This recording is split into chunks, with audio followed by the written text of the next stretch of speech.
عمرہ مک توران کے ایک شہر کی سرحدی سرائے میں موجود تھا۔ وہ اپنے ایک ذاتی کام کے سلسلے میں توران کے ایک دور دراز شہر مالکے جا رہا تھا، اور اس سفر کے سلسلے میں وہ سرائے میں رات گزارنے کے لیے ٹھہرا ہوا تھا۔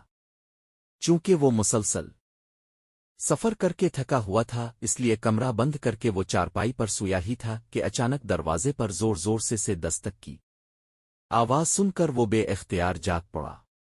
کون ہے؟ اس نے اونچی آواز میں کہا۔ شاہی پیارے۔ باہر سے ایک وچتی ہوئی آواز سنائی دی تو وہ بے اختیار چونک پڑا۔ پھر وہ بستر سے اٹھا اور اس نے دروازہ کھول دیا تو دو بادردی پیارے اندر داخل ہوئے۔ تمہارا نام مرد ہے؟ ان میں سے ایک پیارے نے ہوئے کرخت لہجے میں پوچھا۔ ہاں، تم کون ہو؟ خواجہ عمرو نے کہا۔ ہم بادشاہ توران کے پیارے ہیں اور ہمیں یہاں اس لیے بھیجا گیا ہے کہ ہم عمرو عیار کو ساتھ لے جا کر صبح دربار میں پیش کریں۔ چونکہ سفر طویل ہے اس لیے تم فوراً تیار ہو جاؤ اور ہمارے ساتھ چلو۔ اس پیادے نے کہا لیکن میں تو مالک یہ جا رہا ہوں۔ خواجہ عمرو نے اگر تم اپنی رضا مندی سے نہیں جاؤ گے تو ہم بوم تمہیں بے ہوش کر کے اٹھا کر لے جائیں گے، کیونکہ ہم نے تو بہرحال شماہی فرمان کی تعمیل کرتی ہے۔ اس پیارے نے سخت لہجے میں کہا۔ لیکن ہوا کیا ہے؟ کوئی خاص بات ہو گئی ہے؟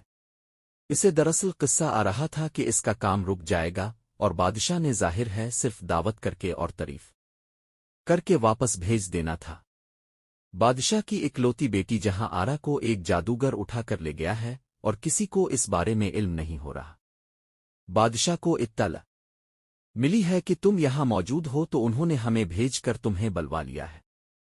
اس پیارے نے کہا تو عمرو کی آنکھوں میں بے اختیار چمک ابھر آئی، کیونکہ اب اسے بھاری انعام ملنے کی امید پیدا ہو گئی تھی۔ ٹھیک ہے، تم باہر رکو، میں لباس بدل لوں پھر تمہارے ساتھ چلتا ہوں۔ مرد نے اس بار خوش ہوتے ہوئے کہا۔ اسے الچ میں اپنا ذاتی کام بھی بھول گیا تھا۔ پیاروں کے باہر جانے کے بعد اس نے جلدی جلدی لباس بدل اور اپنی زنبیل گلے میں ڈال کر وہ کمرے سے باہر آ گیا۔ شاہی پیاروں نے سرائے کے مالک کو پہلے ہی اس کے بارے میں بتا دیا تھا، اس لیے سرائے کا مالک باہر شاہی پیاروں کے ساتھ ہی موجود تھا۔